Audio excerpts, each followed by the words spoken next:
Welcome to Talk of the Town, proudly brought to you by Uniquely Nelson. I'm your host, Chris Butler, with Simon Duffy, General Manager of Uniquely Nelson. Nice to have you back, Simon. Thank you. We're coming to you from the amazing Eight Plates restaurant on Trafalgar Street. Thanks very much to the team. Joining us today is Jenny Knight, who is owner of Storey Collection on Collingwood Street. It's great to have you with us, Jenny. Great to be here. Thank you. Thank you very much for coming in. And can you tell us a little bit about your story? Where do you hail from? I'm actually a sixth generation Nelsonian. My lot came out on the Phoebe.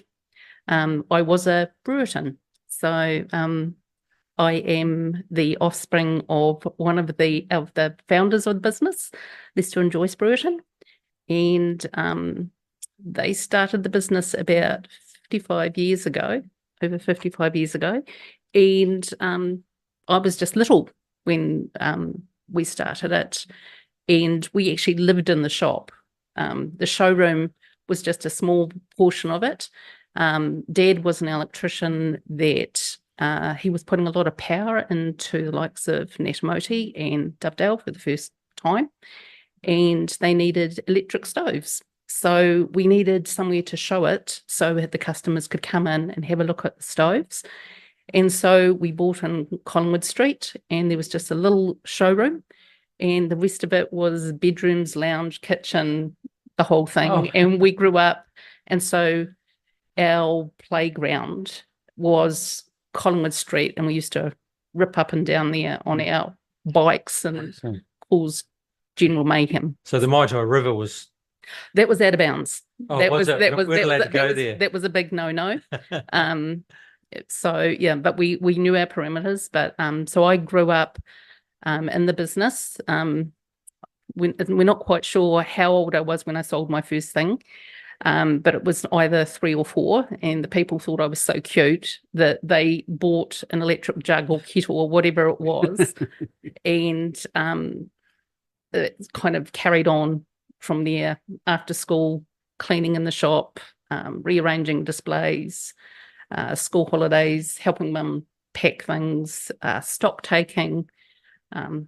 Stock taking was dreadful, still is. And it used to be shelving on it that said things like, I was alive in 85 and things like that, while you were sitting there doing the stock taking. So, yeah, so it's in the blood, born into it. It is. My mother's side is very much retail. Her grandfather used to do, had a general food store and a bakery in Gisborne. And then her father sold shoes in Tauranga, and he had about 3 or 4 shops. So mum grew up with it as well. So it just kind of happened, if that makes sense. We just... So the shop you're in now on Collingwood Street, you're saying, is the original shop from 55 years ago?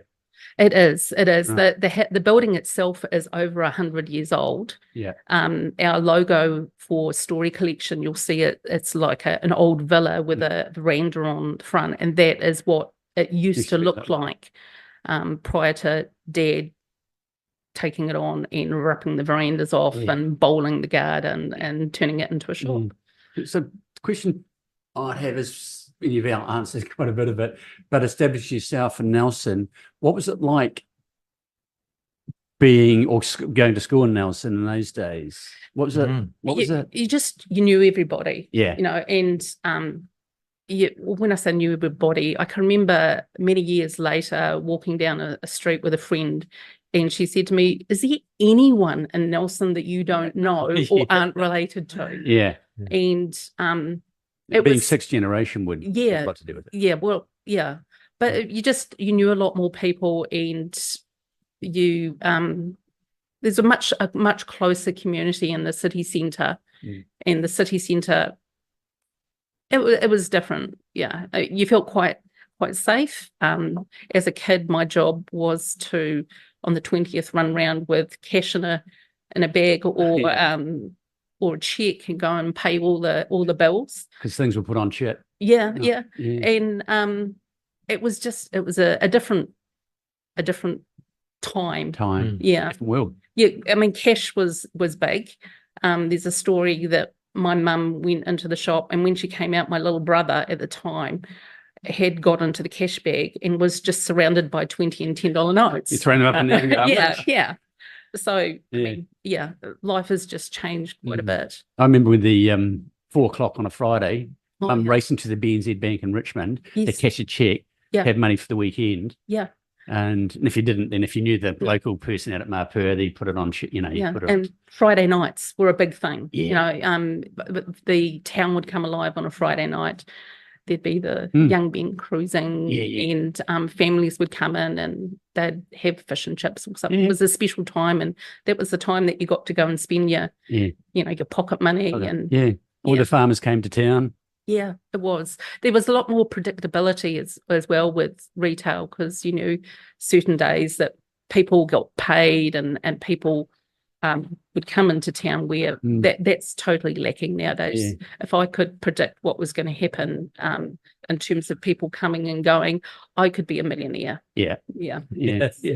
So Going back to schooling days, what schools did you go to? I went to Nelson Central School. There you go, right in the Yeah. heart. Was Yeah. Griffin's factory humming then? Yeah, Griffin's, that was torture. That was really torture. What, the smell? Yeah, because you'd be sitting at just before morning tea or just before lunch, and you could smell all this beautiful smell wafting across the end. That's right. Yeah, it was amazing. It was just a lovely time, and you knew a lot of people that worked in the Griffins, and yeah. Did they ever take the kids through there on tours? I can't even remember No. going in there. No, I just remember getting seconds. Yes. Yes, Seconds. My aunt used to work in there, and she would come to must be about October or September. Dad would buy a big box of Easter eggs, the seconds, and they would be hidden in his wardrobe, and we weren't meant to know that they were there. but mysteriously they just the stock went down. Yeah. And then on to, was it Nelson Intermediate, then college? Yes, Nelson Yeah. Intermediate, and then Nelson Girls. Yeah. And then I had a stint at the Nelson Polytechnic, as it was known in those days, studying accounting. And then after that, I went to work at TNL Freighting doing accounting. But accounting's not my thing, because I'm creative and people don't like creative accounting. Right, That kind of puts but it behind bars. isn't that what most people need? Until the IRD Yeah. catches up with you. Yeah. Not. So accounting was something, it's beneficial now running my own business, Yes. but it's not me. Yeah, right. So So what would you find the most challenging aspects of having your own business? Yeah, and what's the most enjoyable part? Because it's both sides. What's the probably one of the most challenging things is the technical aspect. When we first started off doing lighting, and because that's what we do, a lot of lighting, and we do home decor, but our lighting is our predominant thing that we sell. It used to start off that you just put a light in the middle of a room, and that was it. But now it's a lot more technical, and we do all sorts of different lighting effects. So you've got accent lighting, and general lighting, and task lighting, and then that's without even getting into the whole LED and all that. So that would be a challenge. The other challenge is it's a bit of a laugh, and that my daughter and I, well, all of our family, the first thing we do wherever we go, we critique the lighting. yeah. Oh, they're coming around for Christmas again. Yeah. The light bulb. Yeah. Or we go sit into a restaurant, and my husband just looks at me and goes, "Would you just stop looking at the lighting, please?" Look away. Look away. Yeah. So how did you get it? Well, back involved in the business. So what was that story? So you did accounting at TNL, but yeah. So how did you then end up in the business? Well, I got married, and we had 4 children, but my husband and I made a decision that I wanted to be at home for my children. Yes. My mum was one of the first mums that was working at the time. I was a unique animal at school. And I wanted to be home for my children. So Richard and Tina. Richard's my brother and Tina's my sister-in-law, and they took the business over from mum and dad, and they got to the stage where they were having young kids, and we were at the stage where our children were just about off our hands, and I rediscovered my passion for lighting and home decor and that kind of thing. And so I bought the business off them. So that's why we're called Storey Collection, because we are multi-storied, and the business started off with mum and dad doing with stoves and electrical appliances. Rich and Tina brought in more of the lighting aspect. Mum did do it, but it became more focused on that. And then we've put in, Rich and Tina did a little bit of the home decor and furniture, but we've brought that in more as well. So, and then the story hasn't stopped, and that I've got two daughters, that one that is currently working with me and another one that will be.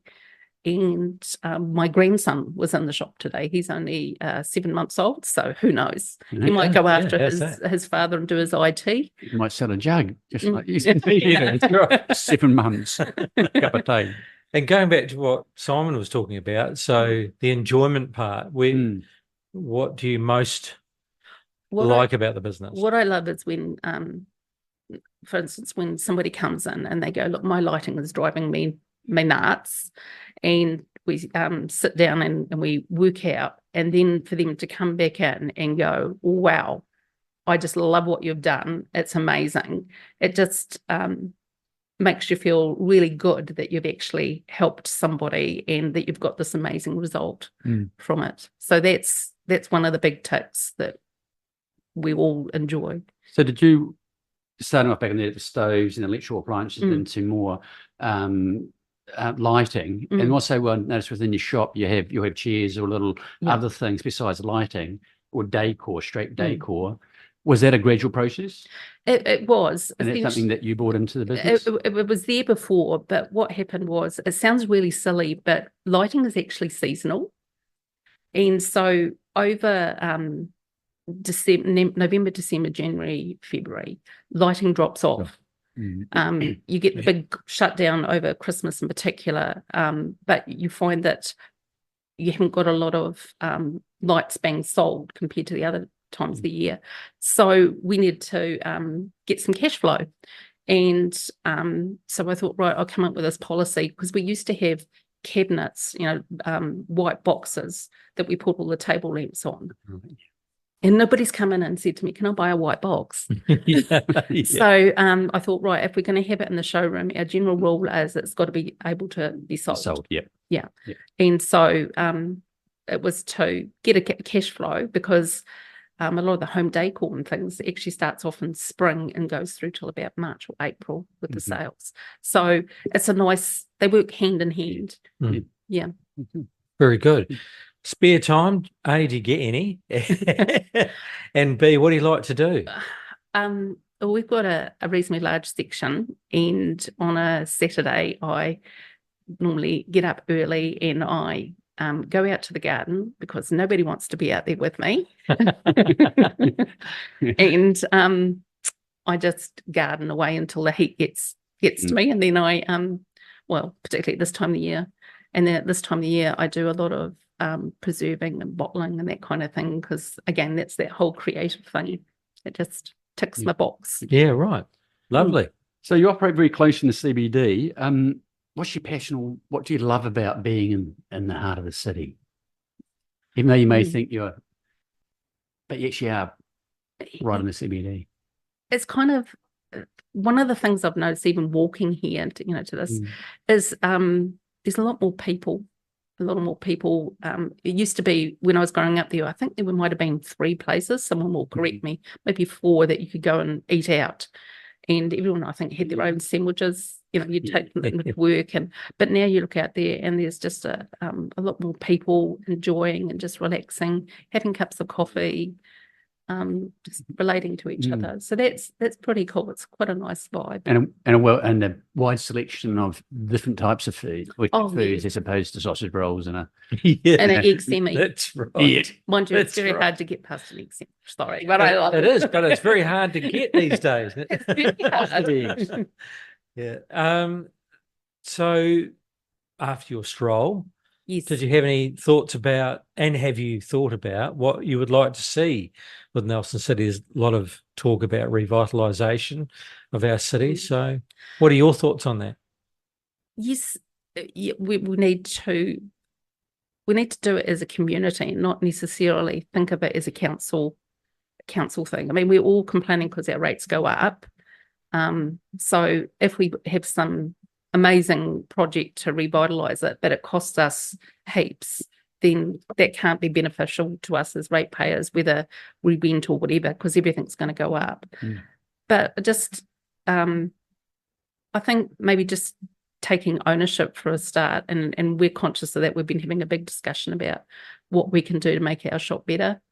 Just I suppose, yeah, more that community thing, and not waiting for someone to necessarily do something. Do it yourself. Yeah. Yeah, it's almost like that situation where, how do you fix the planet? Yeah. You look after your own backyard, isn't it? Yeah. So it's almost what could we do to vitalise our little spot, to Yes, make it, yeah. to add to the bigger picture. Very good point. I like that idea. Yeah. And this, you're not the only person in town who's starting to think that way. Is don't wait for someone to come and fix it. Go, okay, what can we do collectively? I've been thinking a lot about different businesses that have failed recently. Some are pretty high profile at the moment, and it made me sit back and think. And we can't blame other people for what's going on, because if we do, you're going to get bogged down. You need to stop, and you need to recognize what your customer base is. You need to become a destination. The days of just being a shop and people coming in and out are gone, because that's what you do online. If you're going to a shop, you're going for an experience. So there's there. And the other thing is we need to adapt. And that's the beauty of being a small business, is that you don't have the huge mechanism that it takes to actually, like slowing a big boat. You can actually pivot a little bit quicker. And we need to recognise that things are changing. We need to recognise that there will be some markets that will just be gone. And change is good. It is. And if you need to change, it's the thing of adapt and survive. Well, I think that's what's kept us going so long, because we couldn't survive just selling stoves. The market changed. Well, I mean, it's not. We're not just talking about current times, are we? No. This is something that people have had to do over generations. It is. Yeah. Very good, Jenny. Very insightful. I like that. That one. Appreciate that. Hey, look, thanks very much for coming in and having a chat to us. Certainly about the history, the family history, and of course, running Storey Collection. So don't forget, they're on Collingwood Street. So obviously all welcome to come in and have a browse. Fantastic. We appreciate you coming in. Thank you very much. And Jenny, I promise next time I come in the shop, I will start tweaking things. just does he leave things alone, or does he mess it up all the time? No, pretty good. I'm Is pretty he? good. Yeah. That'll be a first. Okay, a big thank you to Jenny Knight, owner of Storey Home Collection on Collingwood Street. And as always, a big shout out to the team at 8 Plates Restaurant, our fantastic venue on Trafalgar Street. You can find this episode along with others at uniquelynelson.co.nz or on talknelson.co.nz. Thanks for tuning in. Don't forget to join us next time for more from the Talk of the Town. This is Chris Butler and Simon Duffy signing off. Until next time, Nelson, stay unique. Hey, unique. Thank you, Jenny. Thank you. Pleasure.